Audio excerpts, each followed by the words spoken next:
Hello there guys, welcome to another of my live videos, and today I'm just be officially updating you on some more latest news. So if you do consider drop your likes, and if you do consider subscribe to the channel as always. So who is to blame for Manchester United's inconsistency? Is it the board or is it Ole Gunnar Solsjaker? Well, my overarching view on it all is I think the vast majority of the blame does stem from the board, because obviously the board didn't back Ole Gunnar Solsjaker enough throughout the course of the summer, and I do believe the board do need to assure structural changes at the football club. Whether they do this or not, I do not know, but there does need to be structural changes in that at the football club. And obviously we do know now that the vast majority of Manchester United fans are demanding Ole Gunnar Solskjaer out in the football club. Obviously after we lost 2-0 to West Ham yesterday, but it's weird because there's only since the defeat to West Ham, there's been a hell of a lot more Man United fans demanding Ole Gunnar Solskjaer out. But actually prior to that game, there wasn't really a lot of Man United fans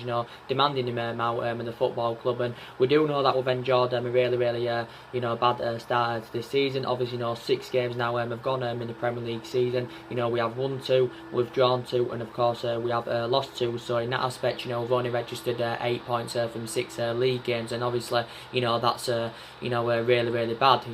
That's nowhere near good enough to our current stands, and that and if we do continue this bad run of form, we could enjoy a worse season this season, of course, than what we saw last season, because last season was a huge disappointment. We finished 6th. Obviously we failed to win any silverware, and we did fail to qualify for the Champions League, and I think that's one of the main factor reasons as well what went against us in the summer transfer window, of getting all our number 1 targets with our failure to qualify for the Champions League, because I did say a lot of players would have had reservations by joining the football club. But I did say on my recent videos, I do credit Ole Gunnar Solskjaer in some aspects. I also have I've got quite a few element of concerns about Ole Gunnar Solskjaer. He hasn't really got the experience of a manager, not really to the highest level.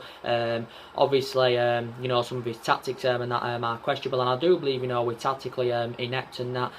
But like I said, I still love Ole Gunnar Solskjaer a lot, and I will back him all the way. And I do believe he needs to be given more time at Manchester United. I think we need to give him time to make further more investment in January and perhaps next summer, because I also credit him in the aspect that he did recommend 3 good players to the squad throughout the course of the summer, and we spent a substantial amount. We spent around nearly £150 million on Daniel James and Wan-Bissaka on Harry Maguire, and we have seen glimpses of what good signings they've proven to be so far. And obviously if they do keep the consistency up, I think their valuation will persistently grow. But we do know that we didn't address all the problematic areas throughout the course of the summer, and I think we need to try and get at least one midfielder in January, because that midfield area is one of the problematic areas. That's one of the priority areas where Manchester United do need to strengthen up, and it's also a problematic area. Don't forget throughout the course of the summer as well was in search for a right winner.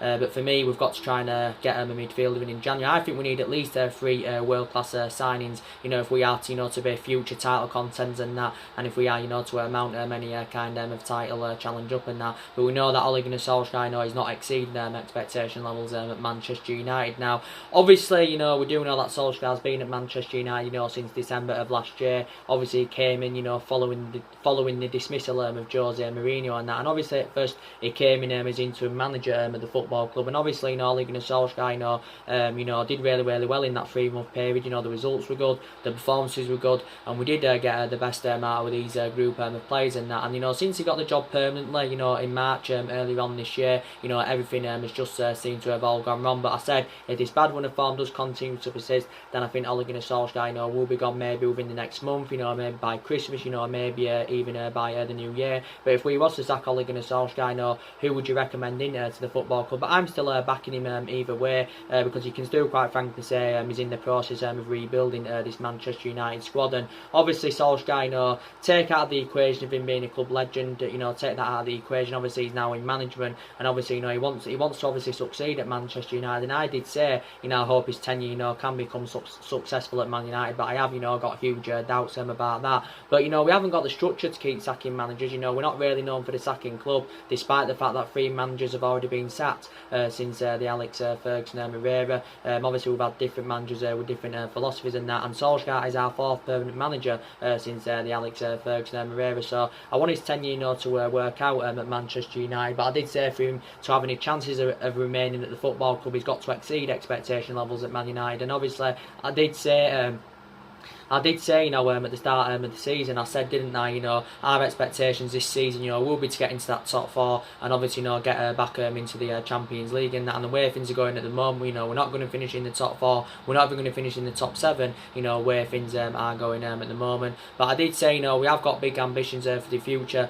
and obviously, those ambitions are, to get us back, to winning Super. Obviously, this is something that obviously Ole Gunnar Solskjaer wants to bring back to the football club. We want to bring that fear factor back to Man United, and obviously, we want to bring, that winning mentality back to the club, and that none of that's been there, since the Alex Ferguson era. But I did say, regardless of who our manager is, I don't think we're ever going to be the team that we was under Alex Ferguson. No one, we're never going to replicate, what we did under Alex Ferguson. No one is going to ever, follow Alex Ferguson's legacy. And I did say I'm hopeful now this team at this day and age, can replicate, what the team did under Alex Ferguson. But I have got element of concerns about that. Also, our away record has been very, very poor. Obviously, we haven't won away from home, since the game against PSG last season, when Manchester United, did produce that miraculous comeback. Obviously, that was Ole Gunnar Solskjaer's most iconic moment as manager. But I think if this lack of competitiveness does continue, then I don't think Ole Gunnar Solskjaer will last at Manchester United. But like I did say, Solskjaer, like I said, I credit him in some aspects. He's got a lot of trust with his young players in that. Don't forget, he also got rid of a lot of the deadwood, throughout the course of the summer, because a lot of players have now left, since Ole Gunnar Solskjaer's arrived. But despite that, I still believe, these more problematic players with the football club that do need to be moved on in January or perhaps next summer. But the board, did actually assure this summer that Ole Gunnar Solskjaer, would have been backed. I don't think he was backed enough, in my opinion. I think, it actually said at the start of the season that the board did actually realise that Solskjaer wasn't backed enough throughout the course of the summer. So it did initially say at the start of the season that if regardless of what happens this season, Ole Gunnar Solskjaer's job should be safe for him at least this season. So in my opinion, I think we should just give him at least a couple of more windows to see who else he can recommend in to the football club. And obviously we know, reflecting on the amount of money that's been spent at Manchester United in the last 6 or 7 years or so, obviously with the dimension and the history of this football club and that, we should be up there competing, and we should be in much more of a commanding position than we're in. Despite the fact that we've been a toxic club for the last 6 or 7 years, we are still the most successful club in England. Historically, we are still one of the biggest clubs in the world. But we just haven't. We've just been playing catch up for the last 6 or 7 years. Solskjaer, I think, and Man United, I've got quite a few players on their agenda. Obviously, Ole Gunnar Solskjaer's confirmed he does want to stick to the same policy, of signing young British players and that. And I think we're set to target up to 5 British players next summer, reportedly. And I do believe throughout the course of summer, Solskjaer did get given a substantial amount to spend, because don't forget, there was a lot of rumours at the start of the summer and that Solskjaer was going to get a spending spree from between £200 to £250 million. And Solskjaer did say, I think at the start of the summer, that he wanted to recommend at least 5 new additions to the squad. Obviously, he recommended 3 players in, so I still think we need at least 2, maybe 3, maybe even more players in that squad. But yeah, like I said, in my opinion, the vast majority of the blame is from the board. Also, a lot of Man United fans have been criticising Ed Woodward, because obviously, Ed Woodward is a vice chairman. Obviously, he oversees our transfer business. So there's a lot of Man United fans, now demanding him out of the football club. You can also say that's, well, it's questionable, but it might be right. That.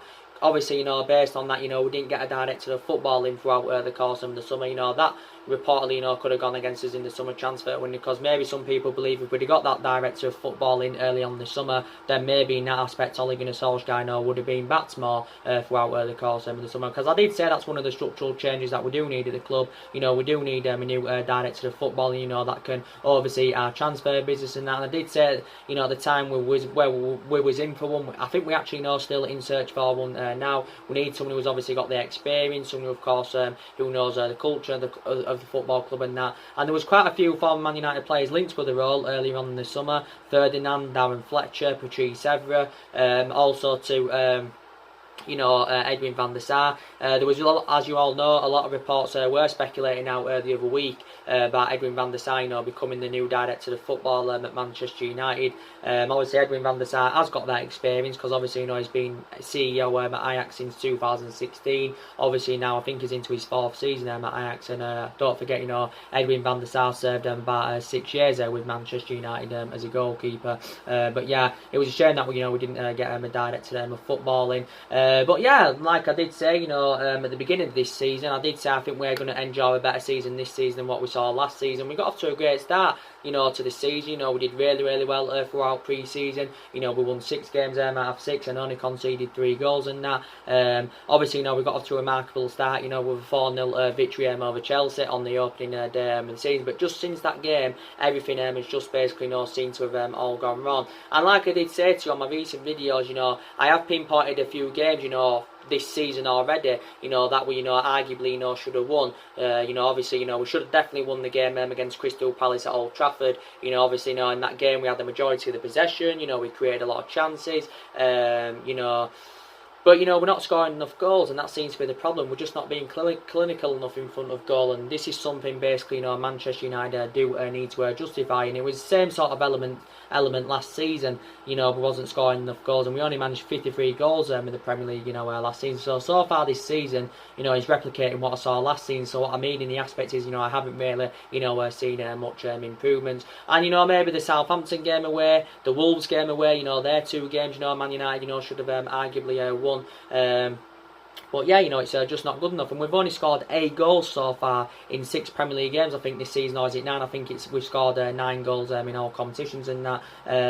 But like I did say, analysing our squad, I think it is a pretty decent squad, if I'm going to be quite honest with you. It's definitely not good enough to win the league and that, but I think it's definitely good enough for a top 4 finish in my opinion. But Solsjaker is still in the process of rebuilding. Don't forget, analysing it, the majority of this squad is not Mulligan and Solskjaer's and that. But some of the blame definitely does stem from Mulligan and Solskjaer. Like I said, some of his tactics and that are questionable and that. And I just think he hasn't got the stature to get us in that commanding position. That Solskjaer was a great player for Manchester United for 11 years. He flourished under Alex Ferguson's guidance and that. And he has, in that aspect, he has got that proven pedigree as a player, but he hasn't really, got it as a manager in that. So that's obviously something that does concern me. And maybe, like I said towards the back end of last season, we did give Ole Gunnar Solskjaer the job too early. A lot of people said, we should have waited until the end of last season. Maybe we should have waited at some point until this season to give him the job, because whilst he was interim manager, everything, was going well. I think some of the blame also stems from the team as well as Solskjaer and the board and that. Obviously some of the players on that pitch, have to, take some responsibility, because I think, certain players this season have performed, way below par and that. I still think, despite our bad start to the season, I still think, these actually, certain players, that have done really, really well. Like I said, I think Daniel James has enjoyed a fantastic start to his Man United career. Daniel James has scored 3 goals so far this season. Obviously, he actually, played in the 2-0 defeat to West Ham, did Daniel James. Obviously, there was doubts before the game, he could have missed the game. Obviously, due to a knock injury, had he missed the game against FC Astana. But obviously, it revealed that Daniel James' injury, obviously, wasn't too severe. But he's becoming a fruition at Manchester United, is Daniel James. And I think so far this season, he's replicating, what he did with Swansea last season. Because don't forget, he only made his senior debut back in February 2018. So Daniel James has been absolutely fantastic. And Wan-Bissaka, a lot of people believe, he's been one of our most consistent signings as Wan-Bissaka, and I think he has, to be quite honest with you. I think he's played in every game this season, apart from, the FC Astana game in the Europa League. I think he's played in every other game. His distribution's good, he shows that ability to play out from the back, and I'm glad we got that right back in, and I think he can be our fullback for the next decade, Wan-Bissaka. And like I said, if he keeps the consistency up, he will, his valuation will persistently grow, like I said, and I think he can emulate into Gary Neville without a shadow of a doubt. And Harry Maguire, overall analysing his performances so far this season, I think he's settled in, really, really quick as a Man United player. I'd say he's addressed our defensive deficiencies, but there again, we still are leaking goals. But I think him and Lindelof in our back line, are blending well together, to be quite honest with you. They are complementing each other fantastically well. Harry Maguire, don't forget, we did pay £80 million for him. Obviously, he's the most expensive defender in the world. He's the second most expensive with signing at the football club. But I think, you know, he's done really, really well so far. So the signings we did recommend him throughout the course of summer have settled in, you know, really, really well at the football club. Rashford now, I don't think he's performed too good this season, you know, Marcus Rashford. I think in parts this season, in certain games, you know, he has done okay, but he hasn't, you know, Rashford hasn't provided that inspiration in the final third, as we all thought, you know, when he would have done. And that, obviously, we do know Rashford is now out. I think he's out with an injury. Obviously, he came off yesterday in the 2-0 defeat to West Ham, did Rashford. I think it's a thigh problem, you know, Marcus Rashford's got. Probably, you know, won't be able to play against Rochdale on Wednesday. But like I said, you know, I still say, even though Rashford hasn't been great this season, he was inconsistent in the last couple of months of last season, I'd still say he's the long-term solution for Manchester United, because, you know, he is, you know, only 21 years of age. But, you know, Rashford's done okay in parts, but he hasn't performed to the same sort of extent as how, you know, Daniel James has performed, Martial when he's been fully fit, you know, Alman Bissaka, Harry Maguire, you know, even McTominay, you know, he hasn't performed nowhere near him as good as them as Marcus Rashford. And we do know Rashford has been playing, you know, centrally, I think, in the last 2 or 3 league games. Obviously, he's been fulfilling Anthony Martial's role, but for me, we all thought Rashford, you know, looked more effective centrally, and I did initially say that at the end of last season. But now, obviously, you know, Martial's been playing centrally a lot, you know, this season when he's been before he sustained his injury. Martial looks more effective in that central position, you know, than Marcus Rashford does. So I think for the majority of this season, probably, you know, Rashford will play out on the flank, you know, when Martial is fully fit, in my opinion. Because don't forget, Martial got given that number 9 shirt at the start of the season and that. But yeah, you know, Rashford definitely, you know, needs to step up his game and that. And I think, you know, due to Marcus Rashford's inconsistency quite recently, I think, you know, Mason Greenwood is a better option than Rashford at this present time. Obviously, you know, Mason Greenwood, we've got quite a few injuries and we've got quite a few players out, but, you know, Mason Greenwood obviously, you know, didn't play against West Ham. He wasn't even part of the squad that travelled to London and that, because obviously, you know, he was suffering from tonsillitis. Ole Gunnar Solsjaker had revealed this. But, you know, Mason Greenwood has not yet started a game for Manchester United from the start in the Premier League so far this season. He has, you know, made 4 substitute appearances. You know, he did start from the start in the 1-0 win against FC Mastani in that. He obviously scored the goal. Obviously, that's his first official senior goal for Manchester United. But I think he's got all the ingredients required to become a huge success at Man United as Mason Greenwood. You know, he's got a lot of development in him. You know, he's only 17 years of age, but he did say Solskjaer anywhere was considering giving him more of a prominent role at the football club. But Solskjaer did say if he is to keep the consistency up, Solskjaer said, you know, well, he's assured that, you know, Mason Greenwood will get more minutes under his belt. But there was rumours before the West Ham game that he could have started, but obviously, you know, now he obviously, you know, has got tonsillitis. You know, obviously, you know, he couldn't be involved in the game against West Ham. I think, you know, Solskjaer's recently said he's given us a bit of team news, you know, for the game against Rochdale on Wednesday in the Carabao Cup 3rd round. I think he said he expects, Anthony Martial and Mason Greenwood, you know, to be, you know, ready for the game against Rochdale, or at least one of them. I think we expect Pogba and Luke Shaw, you know, they should be back, you know, for the game against Arsenal at the end of the month and that. Probably Rashford's going to miss, like I said, you know, the game against Rochdale. But yeah, you know, we have still got injuries, and obviously, you know, reflecting on the injuries we've got, that's obviously, you know, made Ole Gunnar Solskjaer, you know, make alterations. But like I said, Pogba, like I said, you know, Pogba is out with an ankle injury. Obviously, Martial is out with a thigh injury. Pogba's missed the last 3 games. Martial's missed the last 4 games, and Luke Shaw has missed the last 4 games because obviously, you know, Luke Shaw has been out with a hamstring injury. Don't forget, only recently. Diego Dalot, you know, recovered from a groin problem because he was out earlier on in the season with a groin problem. Obviously, he's one of our, you know, backup options at that full-back position. Obviously, you know, Jesse Lingard, don't forget, you know, he just recently, you know, recovered from illness. I think Jesse Lingard's also been very inconsistent this season, you know, in the games he's also played.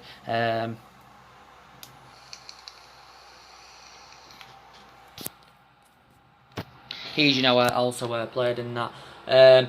But, you know, we have got a lot of young players in the squad, you know, that are developing and trying to improve at Manchester United and that. Like I said, Mason Greenwood, we've got, you know, we've obviously got Chong. We know that Chong is staying at Manchester United at least for this season. I think it said actually, you know, the other week that Chong was in negotiations with the football club over a new contract. Obviously, you know, he received loan offers from PSV and his former club Feyenoord this summer. But Chong stayed at Manchester United.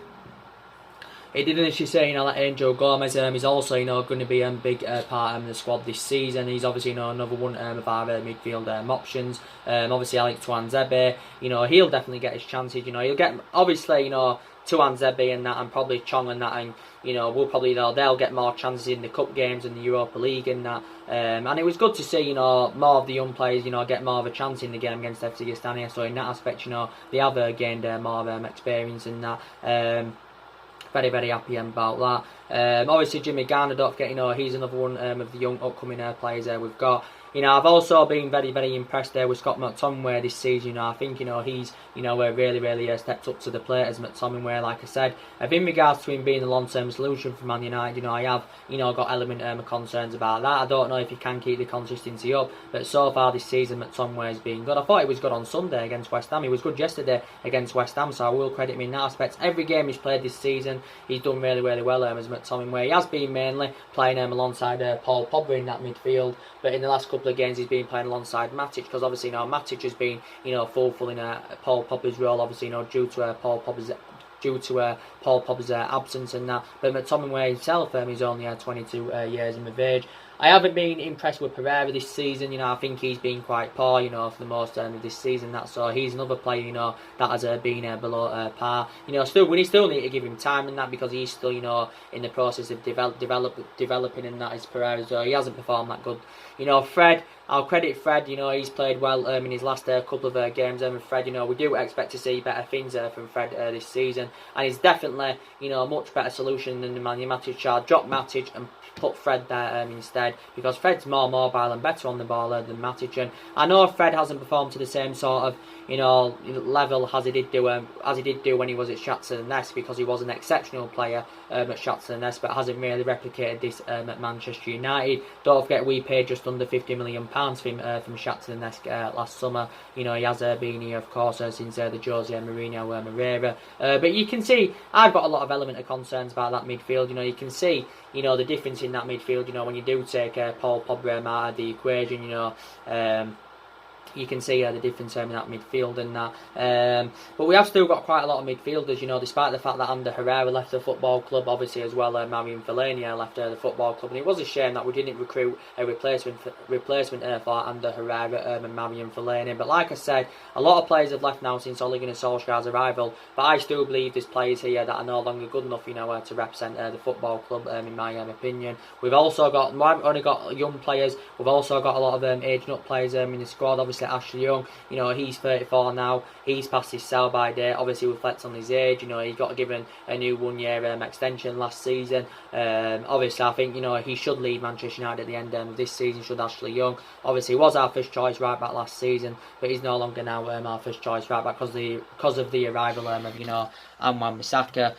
Obviously we've got Rojo, he's also aging up as well. I think Rojo's around 28, 29 years of age now, I do believe. He's Marcus Rojo. Obviously, don't forget he was subjected to transfer speculation, throughout the course of the summer. Everton had inquired about getting him on deadline day. I think the likes of Marcella, Monaco and AC Milan also inquired about getting Rojo and that. He did actually, make his first appearance for the club this season in the 1-0 win against FC Astana. So too, did Phil Jones and that. But Jones and Rojo, they're obviously going to find game time, very, very difficult. Obviously in the league they are, because obviously Ole Gunnar Solskjaer's first choice centre-backs are Harry Maguire and Victor Lindelof. But maybe in the cup games in the Europa League, they'll get more of an opportunity here, Will Jones and Rojo. But I do believe they are two problematic players at the football club. Young's actually been playing on a regular basis quite recently. Obviously, he's been mainly fulfilling Luke Shaw's role, because obviously we do know that Luke Shaw's out of injury. So Young has obviously been playing at left back, even though he's predominantly a right back and that. But Jones has been here 8 years. This is his 9th season.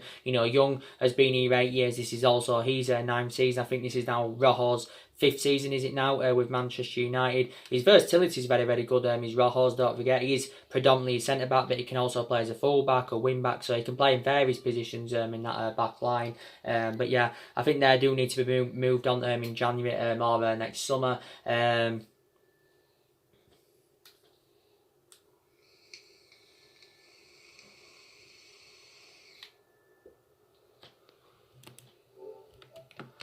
they do need to be moved on in January or next summer. Also, got the same thoughts about Matic, like I've been updating you regularly about Nemanja Matic. He definitely needs to be moved on in January or next summer. Like I said, Matic he's got under a year left in his contract, so that means his contract expires at the end of the season. Man United do have an option, to extend it by a further year. But Matic, I think, he's infuriated, with the lack of, game time he's been getting. Obviously, he's recently been playing due to Paul Popper's absence, but obviously we know that Matic has fallen down the pecking order. He's no longer first choice at the football club, and he's lost his place in the team, basically to Scott McTominay. But Matic is another aging up player. He's now 31 years of age. He's now into his third season as a Manchester United player. He's made about 90 appearances for the club in all competitions. I think 67 of those appearances have come in the Premier League, but he has been here since the Jose Mourinho era, because we paid around £40 million for Matic again. I do believe the football club did overpay for him, but I think it come out last week. A lot of it was circulating out of the media, saying that up to 4 clubs were interested in getting Matic on a free transfer at the end of the season. So he said, I think Juventus, AC Milan, Inter Milan, and also Borussia Dortmund, they were all interested in getting him. So in that aspect, there's a trio of Italian clubs that are interested in him, and one German club, which is obviously Borussia Dortmund, that are interested in him. If obviously Matic was to possibly go to Inter Milan, he would be reuniting with Sanchez and Romelu Lukaku and that. But like I did say anyway, Italy has been a popular destination for the vast majority of our players that have left this summer. Smalling went to Roma on loan. He could possibly return to Man United, by the way, at the end of the loan, because don't forget there's no obligation to buy. So for Roma to make the deal permanent at the end of the loan, Roma paid just under £3 million to get him on a long-season loan. Despite the fact that Smalling's left, though, we've still got 6 centre-backs in the team. Obviously, Darmian left as well. Don't forget, it was good that we got rid of him. I wasn't surprised, that Darmian left anyway. I was just surprised, of how much we let him go for, basically. And like I did say, we're known for overpaying for players, and then when it comes to letting them go, we let them go for next to nothing, and that we're known for doing it. There's been prime examples of it this summer. We've done it with Darmian. We did it with Ander Herrera. Ander Herrera, we let him go on a free transfer. We let his contract run down, and we let him go on a free transfer. And you can arguably say Ander Herrera, was one of our best players since the Alex Ferguson era. We paid £29 million for him from Bilbao back in 2014. He had 5 great years at Manchester United. Then obviously he went join PSG on a free, earlier on in the summer, and I don't know how he's performed at, I don't know how he's performed at PSG, because I haven't watched Ander Herrera at PSG. But yeah, we are really known for doing that. So in that aspect, that's bad business from the football club. And yeah, like I said, Sanchez and Lukaku, they both went to Inter Milan. Sanchez went on loan, Lukaku went permanently. So they've obviously, they're now a reuniting together. Obviously, as you don't forget, a couple of goalkeepers have also been loaned out. Dean Nenson, he's gone out on loan to Sheffield United. I think that's good in that aspect, because he's going to gain more experience, because Dean Nenson's only very, very young.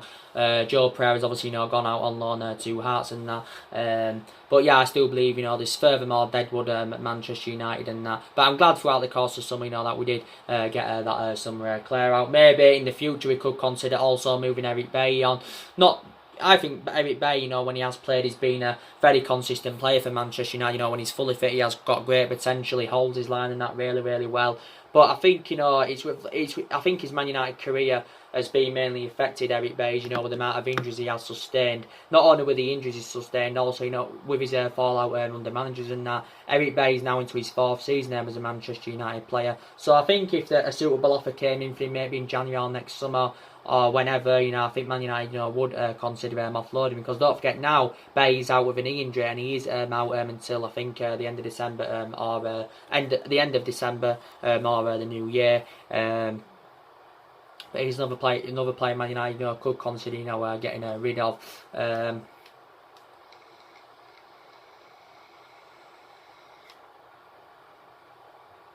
I am also happy as well, that we have sorted them contract renewals out as well. I'm also very, very happy about that. There was certain players that we shouldn't have given contracts to last season, like we shouldn't have given Jones a new long-term contract last season. We shouldn't have given Young a new one-year extension last season. That we shouldn't have even given Smalling a new long-term contract last season. But we did at the time as well. But I'm really, really delighted that, you know, it came out, you know, last week, you know, good news came out, you know, that Lindelof signed a new long-term contract at Manchester United. He signed a 5-year deal with an option to extend it by a further year. Lindelof has made 75 appearances for the club since his arrival from Benfica back in 2017, and I think he's flourishing at Man United again. I think in certain games this season he's done well, so I will credit him in that aspect, but a couple of games, you know, he has been a bit below par. But I think he's going to succeed at Manchester United anyway. He's Victor Lindelof. Obviously, like I said, we paid just over £30 million for him, didn't we, from Benfica back in 2017 and that. But yeah, he's under contract with the football club until 2024. But it was last week, actually, 2 players did commit their long-term futures with Man United. It was Lindelof. Don't forget, last Monday, David De Gea signed a new long-term contract with the club. He signed a 4-year contract with an option to extend it by a further year, and he's obviously, you know, the highest paid goalkeeper in the world, because he's earning now from between 350 to 375 grand a week, and I'm glad De Gea is staying with the football club. But yeah, like I said, you know, we give quite a few players, you know, new contracts that were currently in their last years of their deals. You know, don't forget, we recently did it with De Gea, we did it with Anthony Martial back in January, we did it with Rashford earlier on in the summer. We also did it with Juan Mata. Obviously, you know, at one point it was looking very imminent that Juan Mata, of course, was going to be leaving the football club. Obviously, McTominay, I think, also got a new long-term contract last season. I'm sure Andres Pereira also signed a new contract earlier on in the summer. We have sorted quite a few contracts out now, yeah, so that's very, very good news. But I did say, you know, there has, you know, been cultural problems at Manchester United in the last, 6 or 7 years or so. And Solsjaker did say at the start of the summer, you know, he was looking to build a squad, you know, with the club's mystery. You know, this is what, you know, he had. This is what, you know, he had basically said. But there has been cultural problems at the football club, you know. Let's be honest, you know, in the last 6 or 7 years.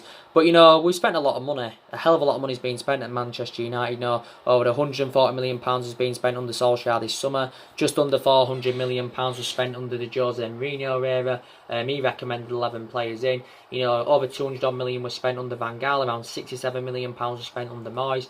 So, adding that up, that way nearly, you know, adds up to nearly £900 million that's been spent at the football club in the last 6 years or so. Obviously, this doesn't, you know, take into account what was spent under Ferguson. You know, if you do want to take into account what was spent under Ferguson, obviously it's way over £1 billion and that, you know, that has been spent at the football club. Not only that as well, you know, also, you know, we have got big players on big contracts. Pogba on 290 grand a week, De Gea on 350 to 375 grand a week, Rashford on over 200 grand a week, Martial on around 200 odd grand a week. So yeah, you know, we have got players on big contracts and that. You've got Harry Maguire as well. He's on, I think, over 200 grand a week at Man United.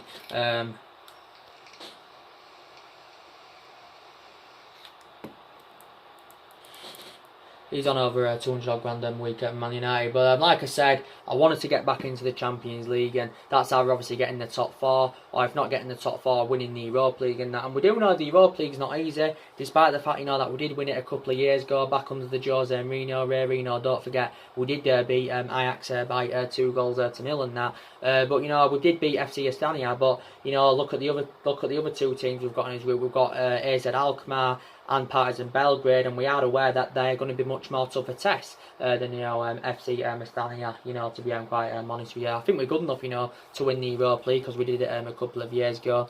Whether we do or not, I do not know, you know, to be quite honest with you. But, you know, there's nothing much really more to say. So, in my opinion, I think, you know, the vast majority of the blame stems from the board. Also, some of the blame stems from Ed Woodward. You know, some of the blame also stems from Ole Gunnar Solskjaer. Some of the blame also stems from the team. So, I think it's the mixture, basically, you know, if you're in that aspect. But I think that most of the blame is actually, you know, stemming from the board. Like I said, Rochdale at home on Wednesday. The preview should be coming up for that later on today, or it will be tomorrow when I do get a bit more team news about it. I presume Solskjaer will be doing a press conference for that game. This is another particular game as well where Ole Gunnar Solskjaer, you know, can go more way with the youth. Maybe Romero will probably start in goal, because obviously Romero's got that experience of, you know, the cup, participating in the cup games and the Europa League and that. Romero did actually well in the FA Cup games last season, because I think he played in every FA Cup game last season, did Romero. But he will make a lot of changes in that.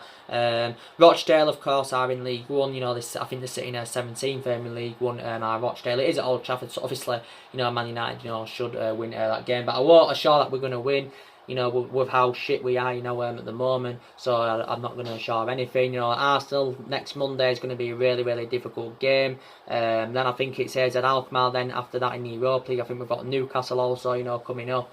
Liverpool's not far away. I think that's on the 20th of October, which is next month. So the games are coming up thick and fast, for Manchester United.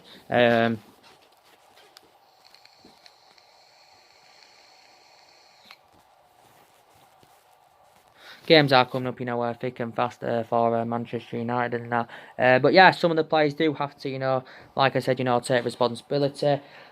With Paul Pogba, recent reports have come out about him. Obviously, he's bought reportedly he's bought a guide dog. He's paid around £15,000 for this guide dog or something like that. Solsjaker was recently speaking about Paul Pogba anyway. He's very adamant that he's not going to be set for sale in January. He's notified Real Madrid that Pogba is going nowhere. So any attempts from Real Madrid in January, according to Solskjaer, will be unsuccessful, because Real Madrid, were relentlessly linked with him, throughout the course of the summer.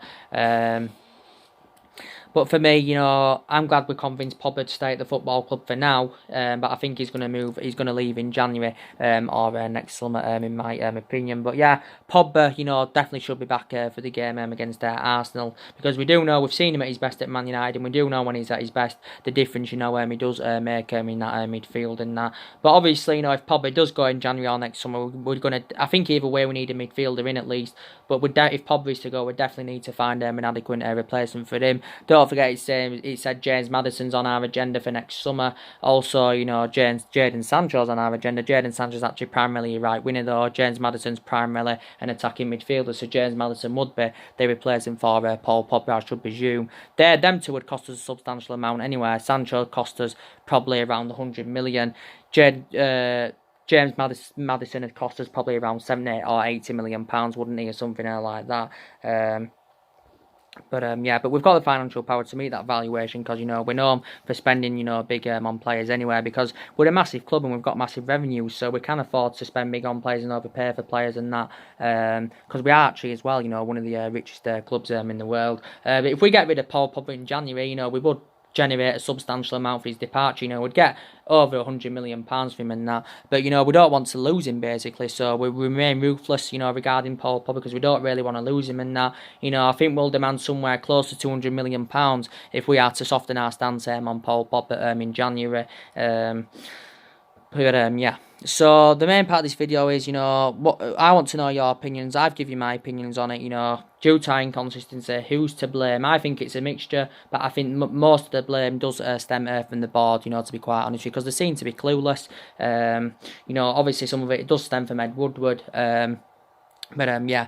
So anyway, guys, drop your comments, likes below on the channel. If you do, consider subscribe. As always, and take care. God bless, and I'll see you all again very, very soon. Thanks for watching.